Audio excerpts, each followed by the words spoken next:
A big story here we're following from overnight. A U.S. Army helicopter crashes near the Strait of Hormuz. The 2 crew members on board are safe, but this comes as hostilities in the region continue ramping up. Doug Luzader tracking this big story for us from Washington this morning. Good morning, Doug. What can you tell us?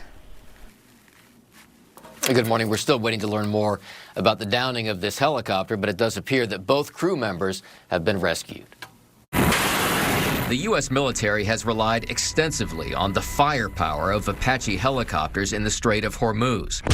Now one of them has gone down. We are going to issue a report tomorrow, but the pilots are fine, yeah. It's not clear what happened, whether it was the result of mechanical failure or enemy fire, but either way, it underscores the ongoing threat in the Strait as the U.S. enforces a blockade to increase pressure on Iran. Well, certainly, we've had major issues with the ceasefire, and we've seen the Iranians, the IRGC, try to conduct intervention attacks in the Straits of Hormuz for several weeks now. At the same time, the president once again suggested that the Strait is on the verge of reopening. It'll open up immediately upon signing, which could be in 2 or 3 days. We've certainly heard that optimism before, but a signed peace deal with Iran could still be a ways off.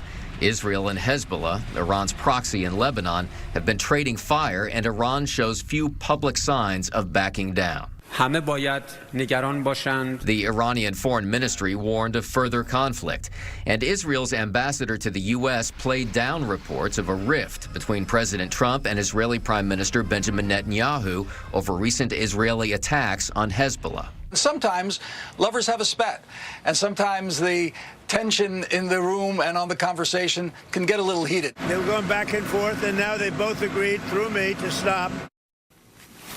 But there have been signs this morning that we may see more exchanges between Israel and Hezbollah. Back to you guys. Okay, Doug, thank you for the very latest from Washington this morning. Doug Luzader.